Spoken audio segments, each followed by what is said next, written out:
नमस्कार दोस्तों, हमारे YouTube चैनल परमहंस एकेडमी में आप लोगों का स्वागत है। मैं आशा करता हूं कि आप लोग स्वस्थ और अच्छे होंगे। आप लोग पढ़ रहे थे यूरोपियों का भारत में आगमन और उसके तहत आप लोगों ने पढ़ा था पुर्तगालियों का भारत में आगमन, डचों का भारत में आगमन, ब्रिटिशर्स का भारत में आगमन, अंग्रेजों का, और उसमें आप लोगों ने पढ़ा था फ्रांसीसियों का भारत में आगमन। लेकिन उसमें जो इनका क्रम है आने का, पहले डेनिश आते हैं अंग्रेजों के बाद, उसके बाद फ्रांसीसी आते हैं। डेनिश का जो बहुत ज़्यादा इंपॉर्टेंट महत्वपूर्ण ज़्यादा रोल नहीं था, इस वजह से हमने उसको छोड़ दिया था। तो आइए आपको यहाँ पर हम बता देते हैं, छोटा सा है डेनिश, उसको हम लोग थोड़ा सा पढ़ लेते हैं। डेनिशों के बाद जो है फ्रांसीसी भारत में आए थे। तो आइए इनको देख लेते हैं थोड़ा सा। डेनिश का भारत में आगमन। डेनिश, ये लोग डेनमार्क से भारत में आए थे 1616 ईस्वी में। इनकी कंपनी की स्थापना होती है भारत में व्यापार करने के लिए। डेनिश ईस्ट इंडिया कंपनी की स्थापना होती है 1616 ईस्वी में। और उसके बाद 1620 ईस्वी में ये लोग भारत में आकर के तमिलनाडु के त्रैंकूवर में, त्रैंकूवर यह जगह है, यहां पर आकर के ये लोग अपनी पहली फैक्ट्री डालते हैं। त्रैंकूवर में आकर के, कौन ये डेनिश लोग होते हैं, और त्रैंकूवर में अपनी पहली फैक्ट्री खोलते हैं। त्रैंकूवर पड़ता है तमिलनाडु में। इसके बाद ये लोग व्यापार करते हैं भारत में। व्यापार करने से ज्यादा जो है इन लोगों का फोकस मिशनरी पर था, मिशनरी की चीजों पर, इस पर ये लोग काम किए, व्यापार से भी ज्यादा। इसके बाद धीरे धीरे करके चलते हुए 1755 ईस्वी में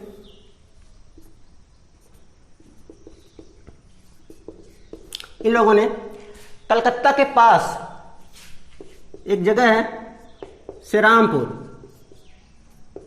यहां पर इन लोगों ने अपना एक व्यापारिक केंद्र खोला। कलकत्ता के पास श्रीरामपुर में खोला और उसके बाद अपना व्यापार करते रहे ये लोग। और उसके बाद लास्ट में 1854 ईस्वी में इन लोगों ने, डेनिश लोगों ने, अपनी जो इनकी फैक्ट्री थी इसको ब्रिटिशों के हाथों में बेच दिया और यहां से ये लोग चले जाते हैं। तो यहीं तक है बस। इनका बहुत ज़्यादा इंपॉर्टेंट रोल नहीं है, ना ही इनके पास सेना थी कि लड़ाई करेंगे और बस्तियां बसाएंगे, ऐसा कुछ था नहीं इनके पास। इस वजह से हमारे भारत के इतिहास में ज़्यादा इंपॉर्टेंट रोल नहीं है। तो थोड़ा सा था, क्योंकि इनके आने का क्रम पूछा जाता है, तो इस वजह से आप लोग इसको नोट कर सकते हैं। 1854 में इन लोगों ने अपनी फैक्ट्री को किसके हाथों बेच दिया, अंग्रेजों के हाथों अपनी कंपनी को बेच दिया। और उसके बाद इनका रोल पूरा डेनिश का समाप्त हो जाता है। तो जो क्रम था इनके आने का यूरोपियों को, वो कुछ इस तरीके से था। सबसे पहले हमने बताया था आपको कि पुर्तगाली आए थे, पुर्तगाली। उसके बाद डच आए थे, डच हो गए। उसके बाद अंग्रेज आए थे। इसके बाद कौन आया, फिर डेनिश आए, डेनिश। और इसके बाद फिर से फ्रांसीसी आए। और सबसे लास्ट में हमने आपको बताया था कि सबसे लास्ट में स्वीडिश आते हैं 1731 ईस्वी में। तो ये क्रम है। स्वीडिशों का भी बहुत ज़्यादा रोल नहीं था इन्हीं की तरह से, इस वजह से उसको भी पढ़ाने का कोई मतलब नहीं है। आप लोग बस क्रम याद रखिए इनका आने का। क्या था, PDEDFS, ये इनके आने का क्रम है, PDEDFS। तो याद रखिएगा आप लोग ये क्रम। और इसके बाद यूरोपियों का भारत में आगमन वाला जो चैप्टर था हमारा, वो पूरा चैप्टर यहाँ से फिनिश होता है। और इसके बाद हम लोग दूसरा चैप्टर, आधुनिक भारत के इतिहास का जो हमने सिलेबस बताया था आपको, उसमें दूसरा जो चैप्टर था हमारा लैटरल मुगल, उत्तर मुगल, वो वाला चैप्टर हम लोग चलते हैं। अब यहां पे स्टार्ट करते हैं।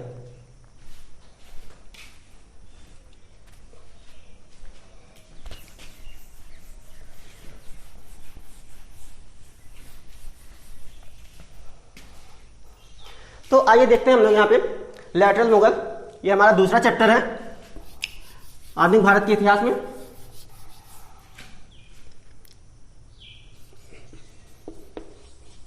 लैटर मुगल,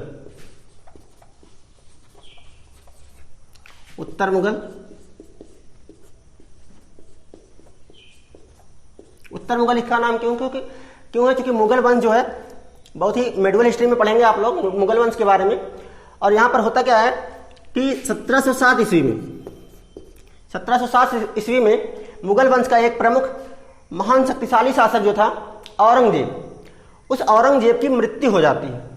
और उसके बाद के जो राजा होते हैं मुगल वंश में, ये बहुत ही कमजोर अय्याश टाइप के होते हैं और इनकी शक्ति दिनों पे दिन क्षीण होती जाती है और मुगल वंश अपने पतन की तरफ अग्रसर हो जाता है। इसी सन के बाद जब औरंगजेब की मृत्यु हो जाती है, औरंगजेब, उसके बाद जितने भी राजा हुए हैं ये लोग, इनमें से कोई भी इतना शक्तिशाली राजा नहीं होता है और मुगल वंश का धीरे धीरे करके पतन हो जाता है। तो इनके बाद जो पहला राजा हुआ है 1707 के बाद, उसका नाम है बहादुर शाह। इसका नाम क्या है? बहादुर शाह। पहला राजा ये है, किसके बाद? औरंगजेब के बाद जो बनता है बहादुर शाह। यह 1707 ईस्वी में राजा बनता है। 1707 से 12 ईस्वी तक राजा रहता है बहादुर शाह। इस बहादुर शाह का वास्तविक नाम जो है वह मुअज्जम था। क्वेश्चन आ चुका है पेपर में कि बहादुर शाह का वास्तविक नाम क्या था, तो वास्तविक नाम जो है इसका मुअज्जम था। इस मुअज्जम को शाहे बेखबर कहा जाता है। शाहे बेखबर, ये भी आ चुका है पेपर में क्वेश्चन, क्या कहा जाता था इसको? तो शाहे बेखबर कहा जाता था, या आप कह सकते हैं हेडलेस एम्परर। हेडलेस एम्परर इसको कहा जाता था, किसको? मुअज्जम को या फिर बहादुर शाह को। इसके बाद जो दूसरा राजा होता है इनका, उसका नाम था जहांदार शाह। याद रखेंगे इसको, जहांदार शाह। ये राजा का नाम हमें लिखना इस वजह से इंपॉर्टेंट है क्योंकि इनका क्रम पूछ लिया जाता है। इस वजह से हमें जानना जरूरी है कि किसके बाद कौन राजा बना है। तो जो जहांदार शाह है यह 1712 में राजा बनता है और 13 में ही इसको फिर से हटा दिया जाता है। इसको? जहांदार शाह को 1712 में यह राजा बनता है। इसको, इसकी जो उपाधि थी, इसको लोग कहते थे लंपट मूर्ख। लंपट मूर्ख के नाम से विख्यात था ये, तो काफी इंपॉर्टेंट है। किसको लंपट मूर्ख कहा जाता है? क्वेश्चन में आ चुका है पेपर में ये भी। तो जहांदार शाह को कहा जाता है। इसके बाद जो क्या होता है कि मुगलों के जो साम्राज्य होता है इसमें दो सैयद बंधु होते हैं। एक का नाम होता है हसन और एक का नाम होता है हुसैन।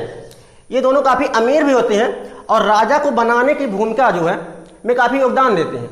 हसन और हुसैन दो लोग होते हैं, दो भाई होते हैं सगे, हसन और एक का नाम होता है हुसैन। हसन का जो नाम था वह अब्दुल्ला खां था, लेकिन हसन के नाम से विख्यात था अब्दुल्ला खां, ये हसन का नाम था। तो ये दोनों भाई जो हैं मुगलों में जो राजा लास्ट के बनते हैं उनमें काफी योगदान देते हैं और यही दोनों लोग मिल करके जहांदार शाह को तख्ते से हटा देते हैं, उसके साम्राज्य से, शासक के पद से, और बना देते हैं राजा। तीसरा राजा जो बनता है इसके बाद इनका, उसका नाम है फर्रुखसियर। फर्रुखसियर, यह इनका तीसरा राजा। यह जो फर्रुखसियर है यह 1713 ईस्वी में राजा बनता है, 1713 में, और 1713 से 19 तक राजा रहता है। हमने आपको बताया भी था अंग्रेजों में जब पढ़ाए थे अंग्रेजों का भारत में आगमन, तो अंग्रेजों ने इससे काफी सारे अधिकार लिए थे और कई सारे क्षेत्रों को वो लोग अपने अधीन कर लिए थे, कई सारे टैक्स वगैरह फ्री कर लिए थे इसी फर्रुखसियर से। इस फर्रुखसियर को जो है घृणित कायर कहा जाता है। इसकी उपाधि थी, क्या थी इसकी? घृणित कायर, डिसगस्टिंग कावर्ड इसको कहा जाता है, डिसगस्टिंग कावर्ड। तो ये इसकी उपाधि थी, इसकी फर्रुखसियर की। तो ये सारे इंपॉर्टेंट नाम हैं, आप लोग इनको नोट कर सकते हैं या फिर स्क्रीनशॉट ले लीजिए आप लोग। तो ये स्टार्टिंग के जो है 1707 के बाद 3 राजा थे। फर्रुखसियर को भी किसने बनाया था? हसन और हुसैन ने इसको भी राजा बनाया था।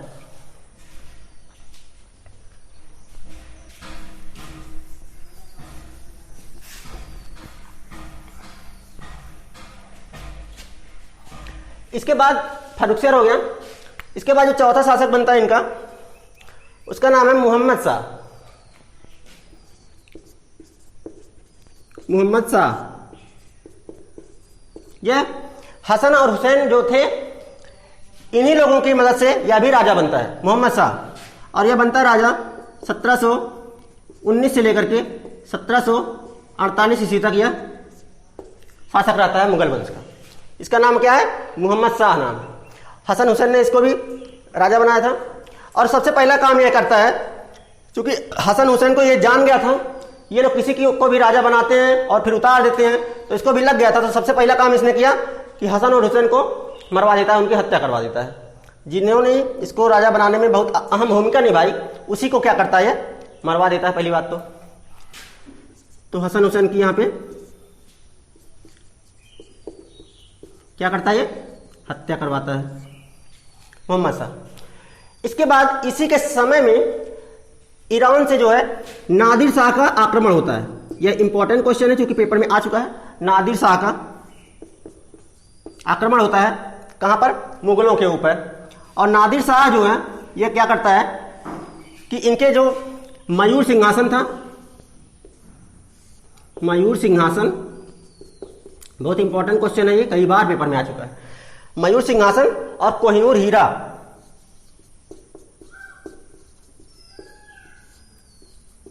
कोहिनूर हीरा, इन दोनों को लूट करके नादिर शाह जो है अपने देश ईरान चला जाता है।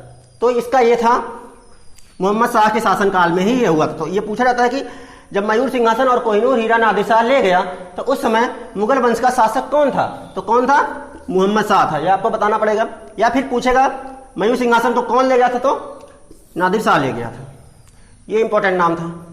तो ये मोहम्मद शाह हो गया यहां से 1719 से 1748 ईस्वी तक इसका शासनकाल हो गया।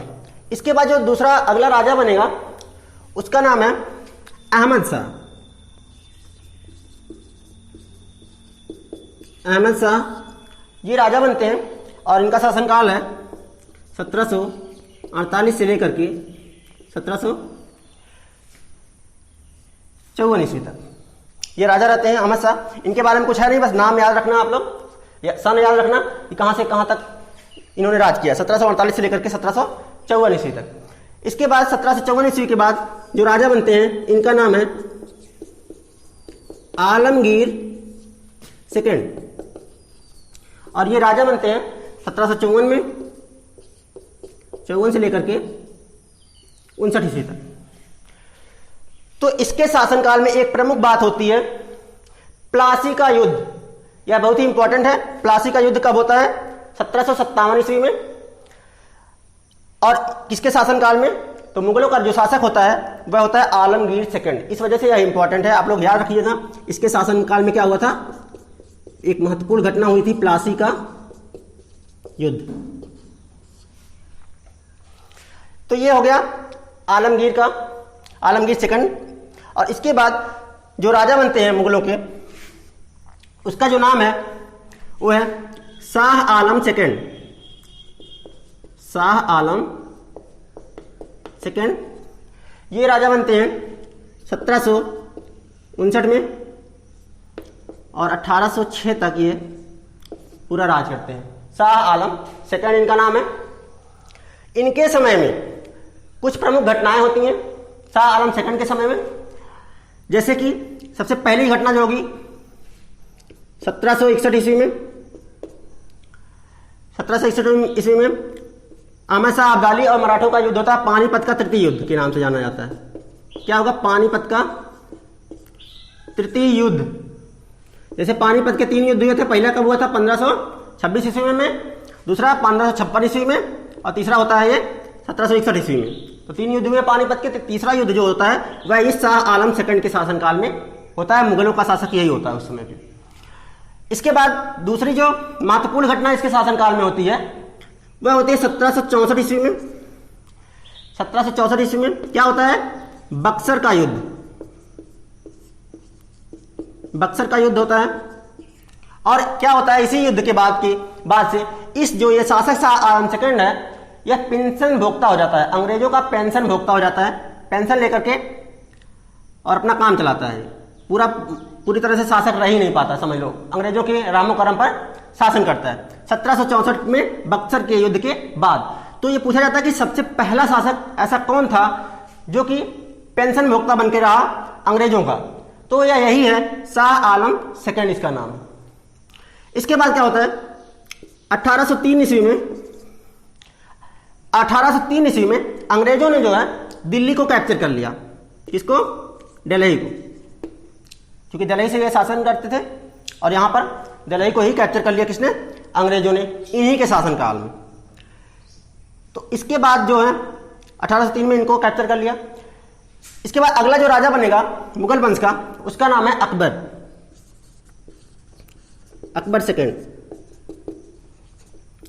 सेकेंड राजा बनता है और इसका जो शासनकाल है वह 1806 से लेकर के 1837 ईस्वी तक। ये भी इंपॉर्टेंट है, आप लोग याद रखिएगा, सन केवल 1806 से कहां तक? 1837 ईस्वी तक यह राजा रहता है मुगलों का। और इसके बाद जो राजा बनता है उसका नाम है बहादुर शाह जफर, जो कि 1857 की क्रांति जब तक होती है तब तक यह शासन करता है। 1837 से लेकर के 1857 तक, जब तक कि 1857 की रिवोल्ट होता है और यह दिल्ली का प्रतिनिधि होता है बहादुर शाह जफर। तो इस तरीके से लेटरल मुगल में ये सारे शासक रहे।